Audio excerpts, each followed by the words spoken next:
Let's go, Aaron Macy. We're back. We are back. Had a little break last week. Yeah, sometimes you need a little break, from this sort of setting. Yes. You know what I mean? People like James Graham, the buy round, and Levels are still out there. We've got the dark pants. We're in uniform today, something. I didn't even think. White sneakers, dark pants, white shirt. Mate, you might be wondering what these sunglasses are.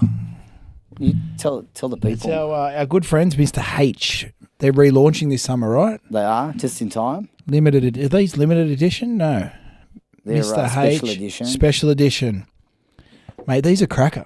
Just in time for festival season. Ooh, going to Dom Dollar this afternoon. Love it. Few styles.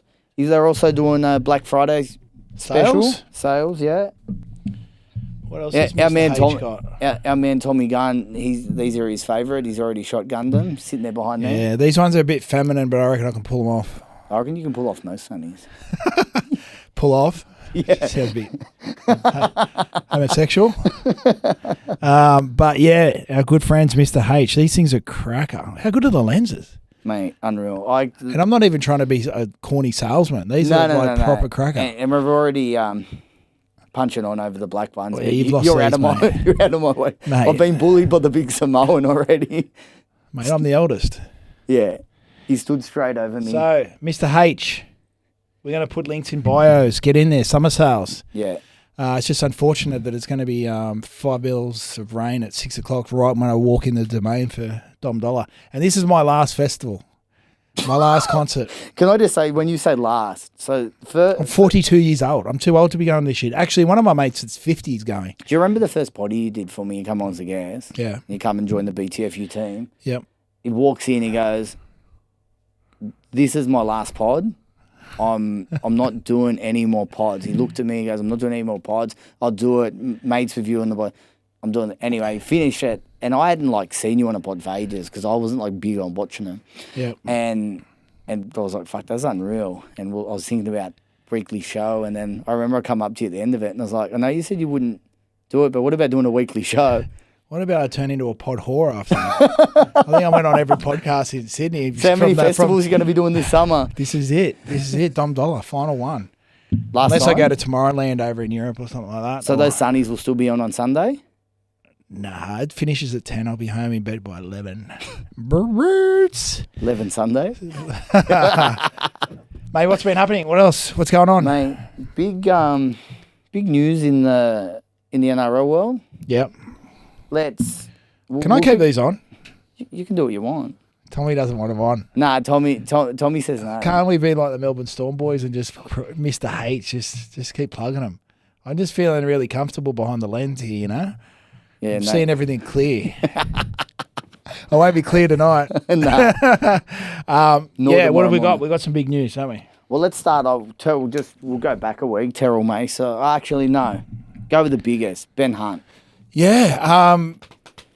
A lot of talk around the Dogs. I thought that deal was probably done, and then Toby Sexton, I heard. You thought that was done? See, I'd heard the Chooks. It got down to, it ended up being down at the Chooks and him last. Yeah, no, I thought the Bulldogs were very, very close.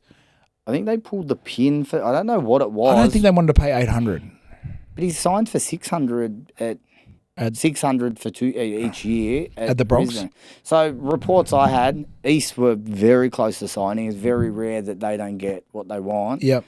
The unofficial report was, what's his partner's name? Lovely girl from Queensland.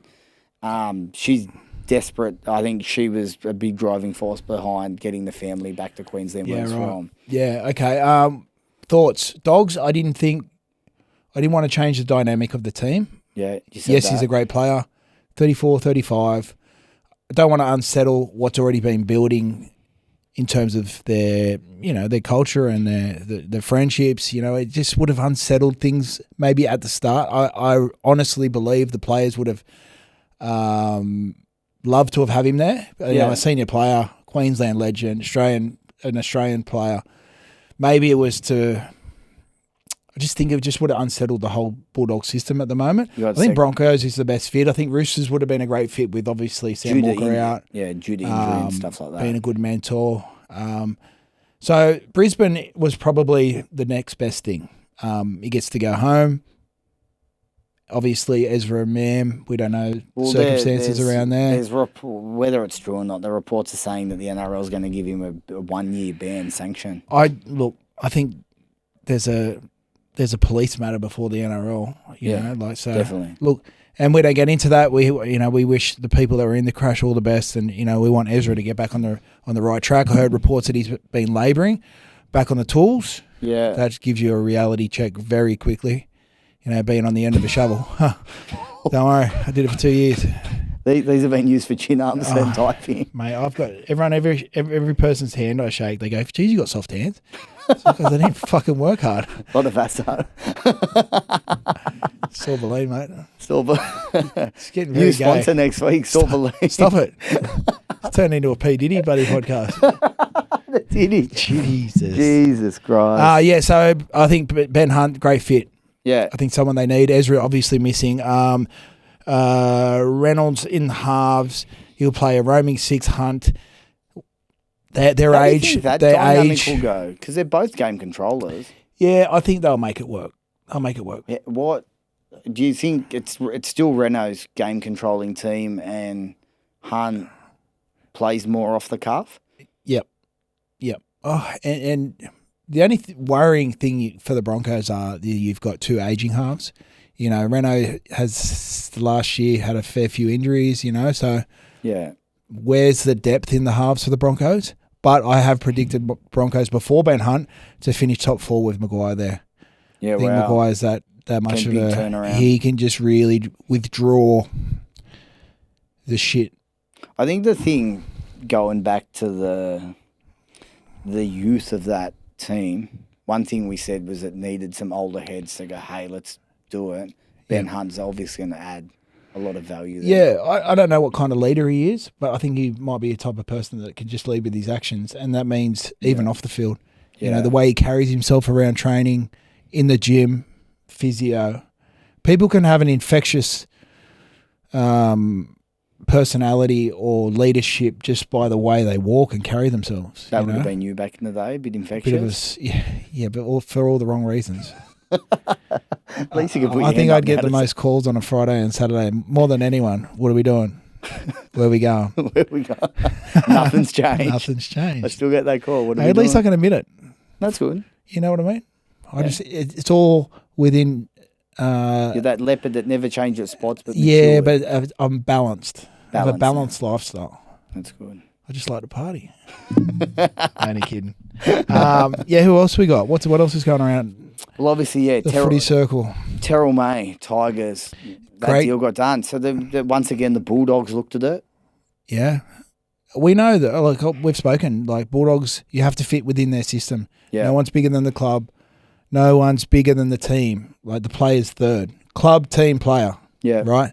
So if there was, Gus and Ciro would have done their homework. They would have rang the Roosters. What do you think? Or is there any suggestion that it could spoil what we've created over the last 12 months? I think Terrell would have been great for the club. Yeah. But there is a reason behind it. For the Tigers, great. They lose Stefano. I don't think Stefano's form was... So he wasn't at his best footy. He wasn't at his best footy. Terrell was probably highly talented. Terrell's probably was a little bit more consistent, but he's very raw. He's still very raw as a front rower. He can stand in tackles, gets a quick play the ball. His marker D needs to improve in his A-B defence. And that's easily fixed. I'm not I'm just slightly critiquing his game. Mm. He fixes these little movements in around the ruck, and he's a premier front rower. In saying that, though, Tigers, one thing they weren't known for last year was their D. Is that somewhere he's going to be able to improve that? That's somewhere the whole team needs to improve, and we identified that during the year as their marker D was terrible. Yeah. It was awful. And it all starts from, you obviously win the wrestle, then it goes from your marker D to your A and B defenders, and then it works its way out. They just could not get the fundamental of the markers right.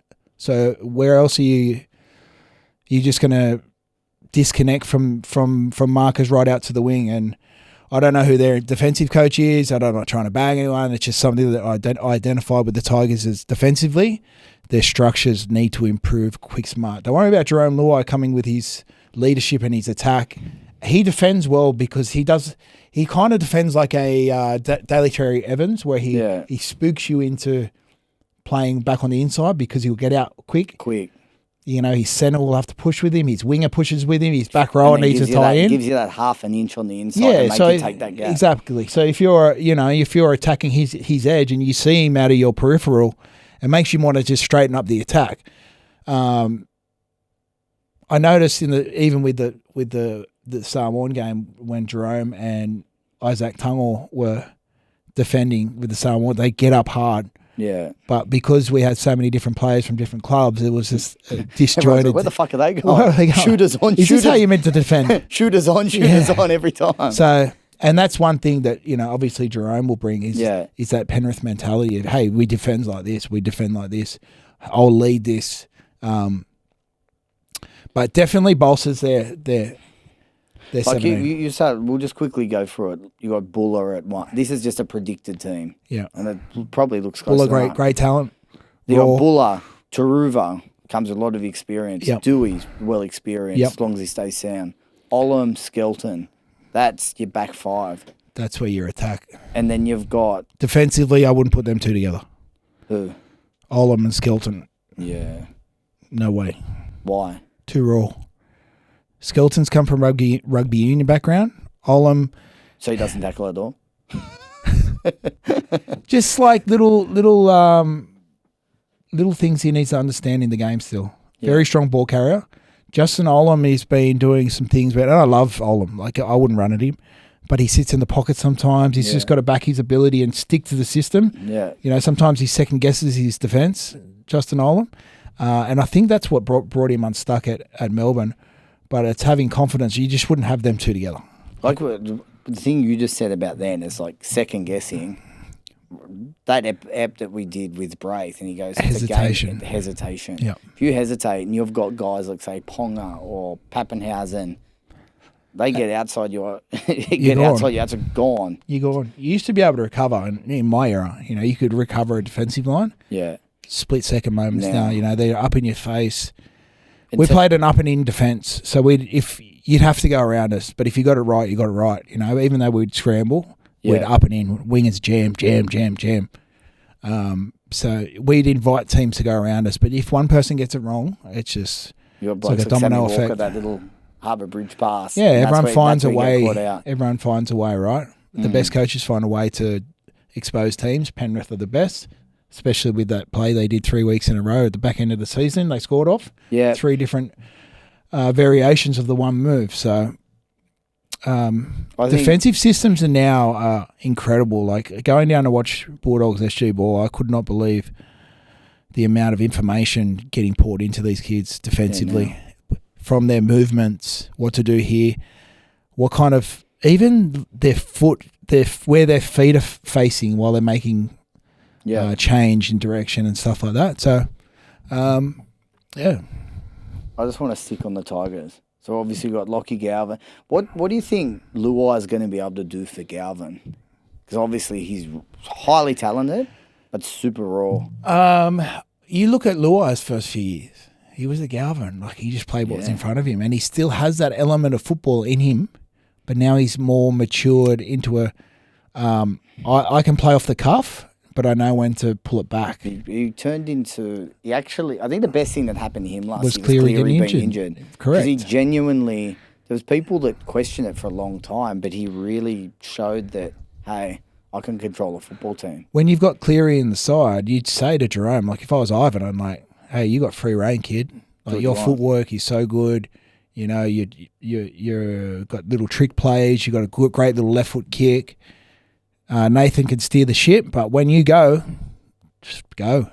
So I don't want Lockie Galvin to change his game too much, because I want him to have the confidence. I just want him to understand moments of games, time frames of games, understand his forwards. Like, if they're under fatigue, what's the best option for my last play here? Am I putting it in the air? Am I going to put it over the sideline? Just understanding, reading the game a little bit better. Yeah. But I just don't want to see him be shackled and lose his confidence. I think the best, one massive thing for both of them is having someone as experienced as Api Coruscant because he will take a lot of pressure off those two. Yep, absolutely. But he's the most what's another word for tricky? A deceptive hooker there is in the game. He's incredible. Yeah. Like, just watching the back end of the last year, I didn't watch a lot of Tigers games, but I wanted to have a look at their defence and see where they're going wrong. And I was watching their attack, and man, like, he was fooling me while I'm watching the TV. I thought, did they go out the back and the front row is running? Like, that's how deceptive he is. I'm sitting on my couch, and he's fooling me. Imagine being in front of him in a defensive line. So when you mentioned moments, he's one that just knows how to pick the right moment at the right time. Correct. He'll like 95% of the time hit the right person. Yeah. He just knows, I'm going to hit front. I'm going to hit the front row. Ball him out the back. Gone. Go himself strong. I think they've signed really well. Yeah. I don't think they'll make the 8 still. Ooh, that was the next question. Yeah, I think they might be just outside the 8, but I've got confidence that they're in the right. They're in a Bulldog direction for me.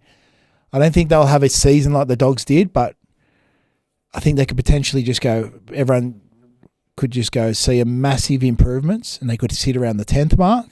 It's a real funny one, and as we get closer, there's a lot of teams of, like, Roosters being a big one, got injured. They've got some big holes from last year. Penrith have obviously lost considerable again.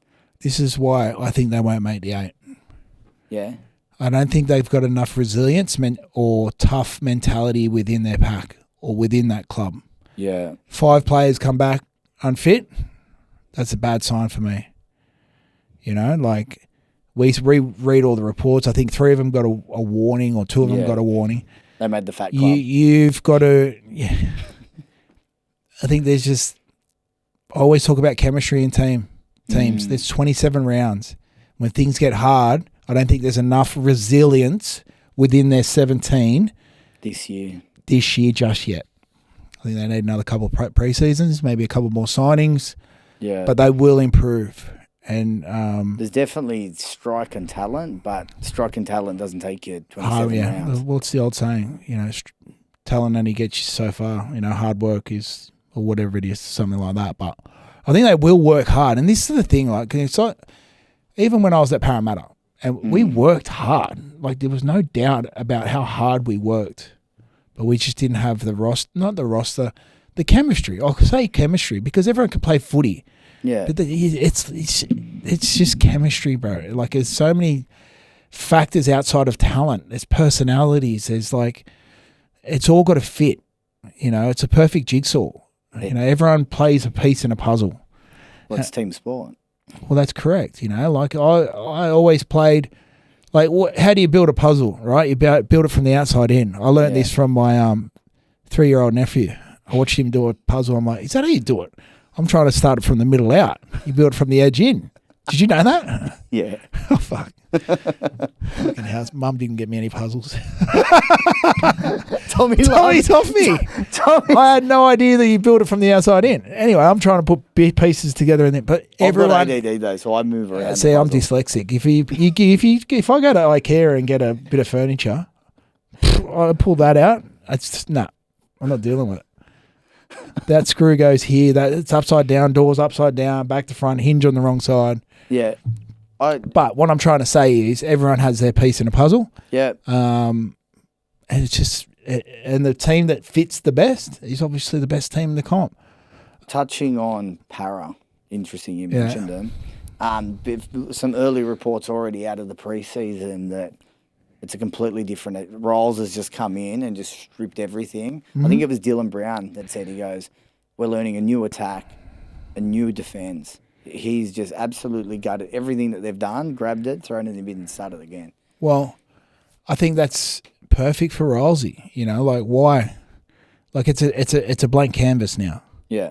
You know, it's create your own identity, your own legacy, your own structures. Like, there's no point in bringing anything over from what was there previously, you know, but you got to have to get the players to buy in very quickly. I mean, I'm very interested, to see where he starts Lomax. Obviously, we've had we've been to talk. I mean, could I just say, I had a coffee down Coogee, and he walked past. He is a fucking giant. big boy. Yeah, I've done some sparring with him, and he's a great kid. Like, how's he throw him? he goes all right. He's got a Conor McGregor tat, so he likes his martial arts. Yeah, Zach's a good kid, man. Like, there's a lot of Fuck, he's huge. innuendo. Man. People gave him a hard time about wanting to play centre and being on the wing and all that. But if you know the kid, and he's a great kid. He's a good person. So I'd start him at centre. Put him in the centres. Just give it a go. Give him his option. Let him make the option, and then he might go, "Oh, look, I'm not getting enough ball. I want to have more carries. I'll go back to the wing." So I think this is perfect for the club, especially they've got Mark Gasnier there now as well. Oh yeah, my man Gaz. Haven't seen him for 10 years. Gaz, if you're ever watching, mate, give me a call. Actually, speaking of festivals, he met his wife at Good Vibes with me in 2006. You told me this story before. Yeah, so he come and met me at Good Vibes in 06, and yeah, we're just talking to a couple of birds, and what's that? 18 years later, he's married to Claudine. Oh, I forgot her name, but yeah, they got kids and stuff. So Gaz is there now. Blank canvas, just start again. Can they make the 8? I think they can.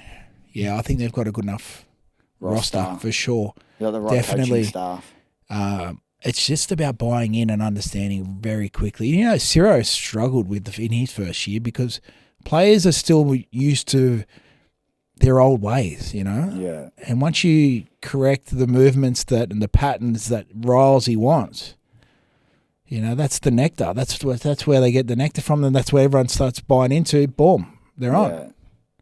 I think, obviously, they had a shocker last year. Everything kind of went wrong when shit goes wrong. Let's touch on it. What is that like, and how do you bounce back that next year?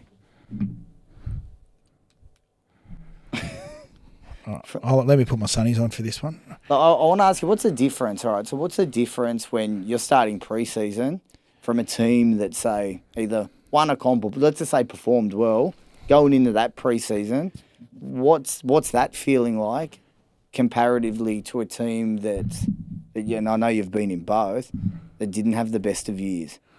Well, I think personally, from a personal point, and I'm not talking about me specifically because I came from 2 years out of the game, coming into a club that I knew nothing about, knew a few players.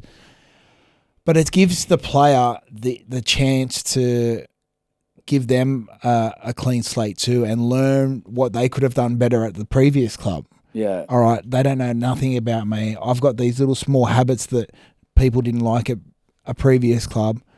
I can create another whole sense of like a new identity for yourself? Yeah. Like you can make sure you could become the leader. It's like a second chance at saying, all right, I'm going to be a good role model, a good leader for this competition. This is sunnies are making me fucking started too much. You're just getting excited for Dom Dollar. The lens, what's in these lenses, Mr. H? Jesus.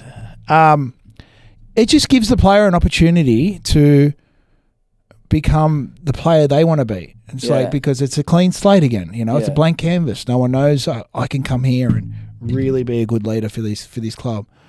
And sometimes you've just been at a club for too long. Yeah. You know, and you might lose a little bit of respect from your teammates or something like that. You're not so much respect, but do you see where I'm getting at with this? I see what you you're know, getting so for me going to Parra, I was just excited to be back playing, you know, but I quickly found out how far behind they were Canterbury in terms of shit, there's some things that are wrong here. Yeah, and you know that. But I couldn't really speak up because I was just a new person at the club. Yeah, I was an older player, but I think Jarome will be lent on a lot by Benji. Yeah. Benji will lean on him a lot. I think, why wouldn't you? The bloke's got 4 competitions. Yeah. Hey, Jarome, where do you think we can improve? What did you think of that session? Are we training too long? Are we training too not hard enough? Jarome is a wealth of knowledge and experience that he'll be lent on big time. And he's got Taruva there as well, like that. Taruva. So even with the outside backs, hey, what can we improve here? What did you guys do there? Like, there's a lot of information. Give us the Penrith playbook. Yeah. Just, there's a lot of information that they're getting, you know. Taruva won 2 comps or 1 comp? 2 comps? Whatever. And Jerome 4. Yeah. You know, they're almost going to be part of the coaching staff. Captain coach. Pretty much. It's more golf for Benji. Benji can take an extra day of golf each week. Go to Fiji every second week. Hey, boys, just FaceTiming in. Jerome's running the session today. Got a late tee off at the lakes. It's a... I'm excited for the Tigers. I really am looking forward to seeing them do well. Like, man... Do you know what I think, like, when you talked about chemistry, that energy and stuff like that, one thing I think, I don't know the bloke from Parra, so you see it and you hear it, he comes in with that, he's the kind of guy that just comes in with a smile every day. Yeah, and then when they run out with the boombox, I saw them training the other day, actually. They look like, I could hear the whistle, but it was giving me PTSD, so I didn't watch it. I looked at it and I could hear a whistle, I was like, ugh, yuck. Preseason. Yeah, look. It's really hard to talk about teams you just don't know, do you? You look at the team list and go, they're going to do well, and then you don't really get a sense of where a team's at to around 5, 6. Yeah. And then 10 to 15 is where you go, all right, we know who the big dogs are. Yeah, and then championship rounds come late in the year. Yeah, exactly. And that's where you just see the gap really. So we saw a season where we thought, we've got some contenders here. And then we saw championship rounds. And then it just went, oh, no, Melbourne and Penrith are the best. Yeah. Right? So the talent pool is getting better, and it all seems to be coming from Penrith. It certainly does. I was actually talking to someone the other day. He told me that out of their, their SG ball team, there's so many, what was the number? 12 or 18 had been contracted to different clubs. They haven't retained many of them at all. Where in the past they'd retained a lot of them. Yeah. Yeah. And I think a lot of people now... I want to say I remember hearing Mark Guy or Brandy talk about the 90s, and it was a lot different back then, but they were all juniors. And Canterbury, we had a lot of local juniors, and then they just brought in a little bit of Sonny Bill, a little bit of Jonathan Thurston, a little bit of Willie Mason, a bit of Mark O'Mealy. Yeah. But you had a lot of juniors. A lot of guys, well, not so much juniors, but come through the system. There weren't a lot of guys like, I think Barry Ward and stuff, guys like that, but a lot of them came through the system. So you can almost say they're juniors. It's funny. Apparently there was a quote like Gus Gould said, Roosters actually have a system and they do build players. And it's everyone says, they've got no juniors because their junior league is so small. Yeah. But when they bring Shield, but they build them, from Shield. Like they brought from say 14, 15 years old, which is when your footy really starts. Obviously junior, but from there they actually do retain a lot of the players that they brought and they mould them. Yeah, and That's how you build success. You got to have them from Matthews, SG, Flegg. That's a junior system. When I say juniors, that's what I mean. Correct. South juniors now don't have a juniors. The South comp's dead, right? Yeah. There's from when we grew up, there was completely 4 different teams in every age group. But Souths, I feel like, are in trouble if they don't get their pathways right because they need to start building from Shield. Like their Shield didn't do well, their Ball didn't do well, Flegg didn't do well, Reserve Grade didn't do well. I think they're in a really dangerous position. I think they could be going through a massive rebuild in the next 2 or 3 years. Yeah. They had the opportunity to sign for the Fijian side. Yeah. Bulldogs picked them up. So I'm really worried about South's pathways, especially with Cody getting older now. Latrell. One thing with Latrell, they're going to, and I've seen photos of him in that. I know he's been off the drink. And he looks good. Looks great. He looks unreal. That is the best I've seen him since he's at the Chooks. And that's all you need from Latrell is not even say much. Just look at him and go, fuck, that guy's a beast. I want to train. I want to be like him, you know? But in terms of pathways, you got to get it right. And it starts at Matthews. Canterbury got it right at the moment. Actually, talking about ex-Canterbury, we got Fox. Foxy signed Dragons. Parra. Parra. Genuine speed, you know. We move on. We make mistakes, you know. Definitely. You know, we all make mistakes. All of us, none of us are fucking perfect. He's going to be a good signing for them. Great signing, good speed. That's what they lack, genuine speed. Mm. You know, like respectfully to Gutho, like if he had Fox speed or Pappenhausen speed, that's like he's your upper echelon, your top tier fullback. So I'd always been a massive knocker of him in the vote, like respect him heaps, like as a fan, as a player, because of his effort levels and all that thing. Yeah. But I could say the thing I used to say from a betting point of view and the way I analyse looking, I always said Parra would never win a comp with him at fullback because they just lack that X factor, that speed, that explosive speed. Yeah, and they've got that with the Fox now. Yeah. Lomax. Speed and strength. Skill. Penasini? Yeah. Yeah. Open. Moses stays fit. Yeah. You know. It's going to be an interesting competition this year. We'll go to the Dragons quickly then. They've got Gutho, and it looks like they're going to play him at fullback and move Sloan to a wing. They reckon Sloan's put on 10 kilos or something. I doubt that. Mate, I read it. Whether it's I don't know Someone how. put the foot on the back of the scale while he's standing on it. Not a chance. Even that, he did the old England. He is so talented. He plays a bit too much backyard footy compared to a first grade footballer. Like he's that skillful that his skill sometimes lets him down because he wants to. Yeah. There's a difference. You watch him; he's the definition of a Koori knockout player. Yes, correct. Right. So he'll do awesome. something unbelievable and then drop the next 3-foot bomb. So he needs to develop as a fullback, and he's not ready. I don't think he's ready for a full season. Gutho will teach him the fundamentals. Hey, on this play, they're in that position. You need to be in this spot. He'll give him every bit of knowledge that he has as a fullback. You know, and I think it's amazing. Like what we just spoke about, what Gutho lacked is actually what he's got: his speed, explosiveness. There you go. If he can pick up the traits of Gutho and that element of his like actual brain, the way he plays the game, his effort areas, all that.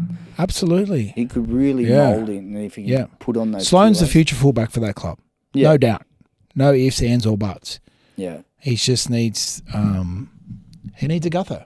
He needs a Gutho. He needs a Gutho to teach him some better fundamentals of being a fullback. You know, like put him under pressure as well and really guide him at training and give him as much advice as possible. Because there's situations like each player individually in a different position has information that no one else has, not even a coach. Yeah. Like there's things that I see as a back row that my coach wouldn't know. You know what I mean? Yeah. Hey, I'm in this situation. I'll tell this kid, if you see this, this is what's going to happen. If you see that, if you see the hips turn that way, you see that bit of footwork, do as much video as you can on your opposition player. You know, like there's a lot of knowledge upstairs with these footballers, especially these experienced footballers, and they can pass it on. Yeah. Just like I don't know. Handing down with the bat.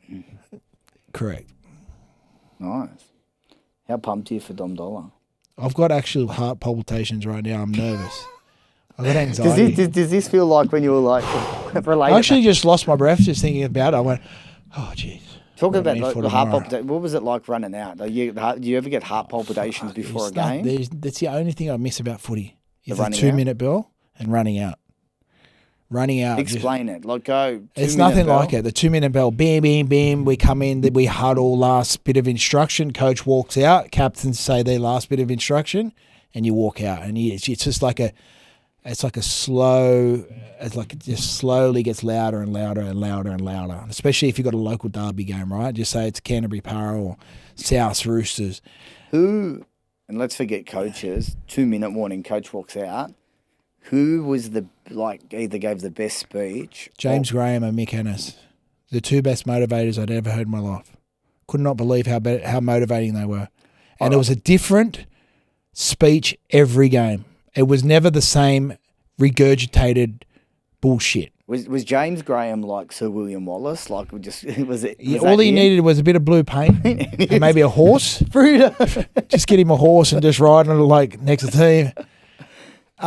Mate, him and Mick Ennis, mate, and because they backed it up on the field. Yeah. They backed it up, and I could openly say I didn't respect either of them before I went to the club. Well, fuck these two, they're not they're not Bulldogs, I didn't. And then I'm going back to the club, and I was like, within the first game I played alongside, I was like, these guys are Bulldogs. Like, these guys are leaders. These guys back up what they say. Before there was plenty of times I gave instruction before a game. Boys, we're going to do this, because I had knowledge of the game, but they wouldn't fucking back it up. You got to be able to back it up. If you're going to go talk in a circle, back it up. Those two are incredible. Mate, those two could be the next New South Wales coach. I honestly would I know there was a bit of laughing about it. I saw on the buy round about Jimmy Graham. Jimmy Graham would be a perfect New South Wales coach. I guarantee you. He will fucking motivate. He's motivating. The New South Wales coach, like in the Queensland coaching role, it's different to it's a motivator's role. Right. Okay. It's a motivator. You're a motivator. You're at 3 games to motivate the best team and create chemistry. Let's just forget who the assistant coaches are at the moment. Like I think it's Brett White, Matty King, legend. But if you want a pure motivators for fucking 6 weeks, just go, hey, this is what this jersey is. This is what my expectations are from James Graham. And fucking Mick Ennis, man. And I mean that. Like, I had no respect for those two before I went to the club. And I can openly say that. And now I can openly say I have the utmost respect for them too on the field and off the field. Yeah. They back their shit up. It's almost a bit of rap thinking, I'm going there going, who the fuck are they? To then go and fucking the ultimate level of respect. And it was every week it was a different message. Yeah. They didn't just regurgitate shit. Like, if you listen to Mick Ennis commentate, or if you listen to James Graham on the buy round, their knowledge and IQ of the game is fucking second to none. Yeah. Right? And that's what they were like as captains. And that's what they were like as leaders. And they backed it up.